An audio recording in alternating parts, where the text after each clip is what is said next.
Nous sommes avec un homme aux multiples casquettes, coach, conférencier, écrivain, mais surtout consultant.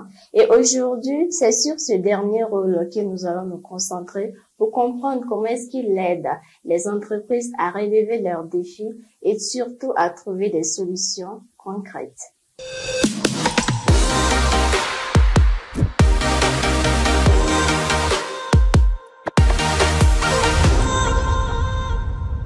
Coach Issa Demi, qu'est-ce qu'un consultant et en quoi son rôle est différent de celui d'un coach ou d'un formateur? Ok. Un consultant, déjà, c'est une personne qui est appelée à donner un avis sur une problématique. Et cette problématique peut être d'ordre professionnel, ça peut être d'ordre social, ça peut être d'ordre personnel, ça peut être d'ordre économique, ça peut être d'ordre environnemental, tout ce qui s'ensuit. Donc, à la différence d'un coach, que ce soit le coach, que ce soit le formateur, que ce soit également le conseiller, ils sont tous des consultants. Okay. Le consultant, c'est la grande famille de ceux qui font la prestation intellectuelle. Okay. Donc, une fois que vous êtes appelé à donner votre avis sur une problématique donnée, une fois que vous utilisez, vous faites, je dirais quoi, votre matière grise, en français simple. Voilà. Une fois que vous intervenez dans la prestation intellectuelle, alors le mot commun à toutes ces personnes-là, c'est au fait des consultants. Maintenant, dans la consultance, vous pouvez prendre la posture d'un coach, vous pouvez prendre la posture d'un formateur, vous pouvez prendre la posture d'un conseiller. Mais dans le jargon courant, c'est généralement ceux qui prennent la posture d'un conseiller qu'on va appeler au fait consultant. Sinon, celui qui fait des études est appelé consultant, celui également qui donne des conseils est appelé consultant. Ok. Et comment est-ce que vous avez réussi à devenir consultant? Pour moi, le métier de la consultance, c'était déjà un métier que j'ai aimé depuis le bas âge parce que quand je voyais, au fait, des gens d'un certain rang, on nous faisait savoir qu'il faut être consultant, il faut être très intelligent. C'est des gens, au fait, qui ne voient pas les choses comme les autres voient. Et j'étais en banque et je voyais, au fait, des auditeurs qui venaient. Et quand les gars venaient, ils étaient respectés, craints. C'est-à-dire, quand tu passes dans le couloir, les employés, au fait, changent de voix. Quand on dit, il y a un audit, c'est un problème. Alors, et j'ai dit, mais c'est là, on me dit, ce sont des consultants. Il dit, je dis cette affaire-là. Donc, moi aussi, je vais être un consultant. Et quand j'ai fini ma licence, alors, je suis allé d'abord imprimer, au fait, ma carte de visite, où j'ai mis sur la carte de visite, consultant conférencier. Et donc, j'ai mis à une conférence, je savais pas ce que ça faisait. Et je suis allé me former après, dans le domaine du montage des plans d'affaires. Voilà. Et j'ai ouvert mon cabinet et j'ai alors pris la posture de consultant. Et après, je me suis certifié, voilà, auprès d'une structure, internationale pour avoir mon certificat, au fait, de consultant et conseiller d'entreprise. D'accord. Et selon votre expérience, vous pensez que pourquoi est-ce que les gens ont besoin des consultants? À quel besoin ils répondent? Les consultants sont, en fait, on peut dire que sont des experts qui sont appelés à donner un avis extérieur sur un problème. Vous, chez vous, que ce soit à la maison, que ce soit dans votre entreprise, vous êtes dans ce qu'on appelle l'environnement quotidien.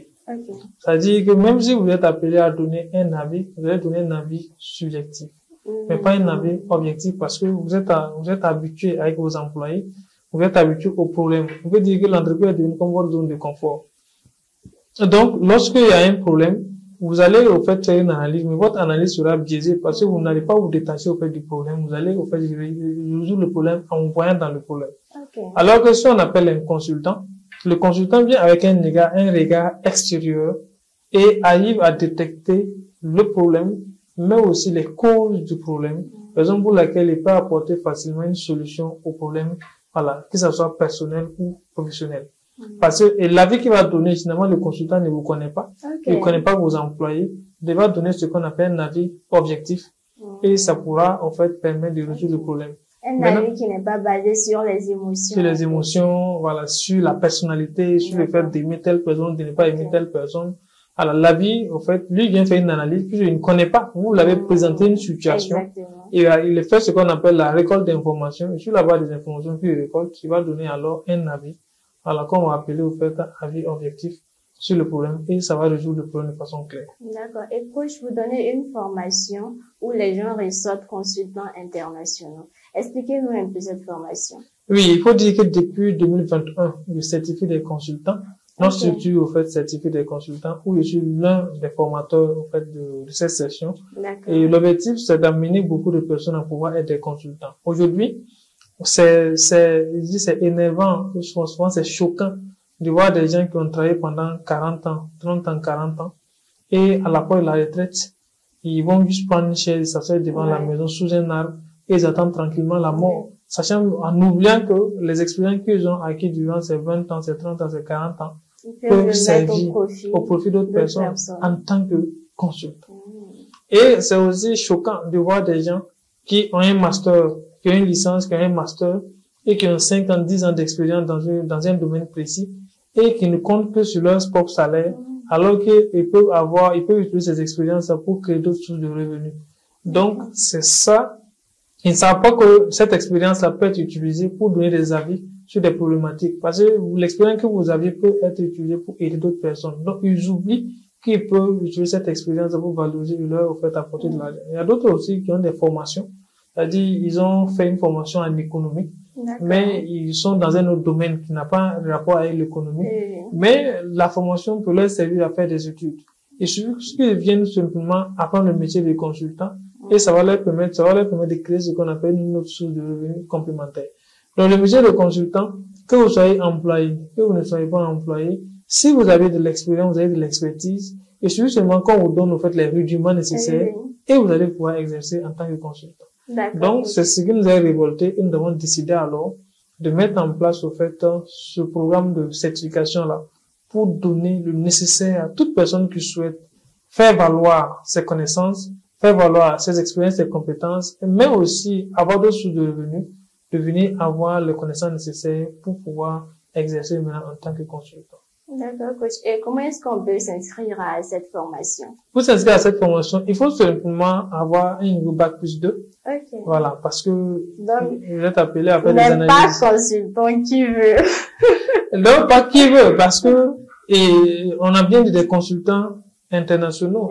Ça veut dire que nous allons, en fait, faire ce qu'on appelle, nous allons utiliser des outils, aussi des normes internationales. Donc, par conséquent, il faut que la personne puisse avoir au moins un minimum de sens d'analyse. Alors qu'au moins, on se dit que si la personne a un bac plus 2, la personne a soit soutenu un BTS, il a soit soutenu un DTS, ou encore il a soutenu un DUT. C'est-à-dire que la personne était confrontée à une situation où il a au moins rédigé, où il a au moins réfléchi. Donc, il a cette capacité d'analyse. Je n'ai pas dit que ceux qui n'ont pas un bac plus, ils n'ont pas une capacité d'analyse. Mais, ils sont plus aptes, au fait, à faire des analyses parce que durant leur parcours, les outils que nous allons présenter, ça sera facile pour eux d'assimiler par rapport à ceux qui n'ont pas ce niveau-là.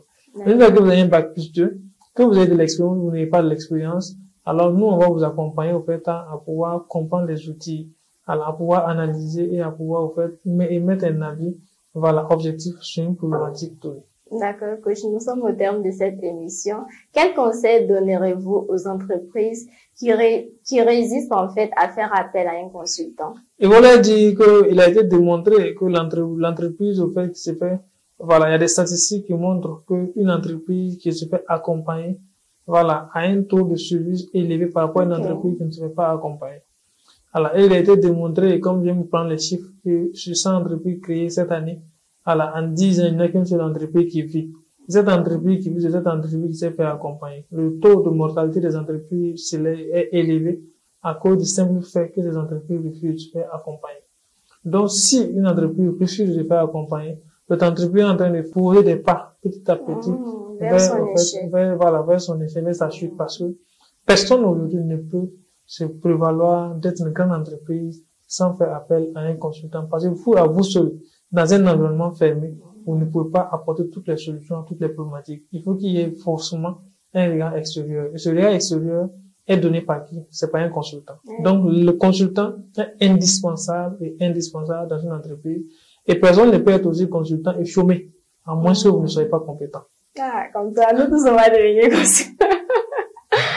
D'accord, coach. Merci bien. Merci d'avoir répondu présent à notre invitation. C'était un plaisir. Merci à vous pour les questions. Merci de nous avoir suivis. Rendez-vous très bientôt pour d'autres émissions. D'ici là, portez-vous bien. Bye bye.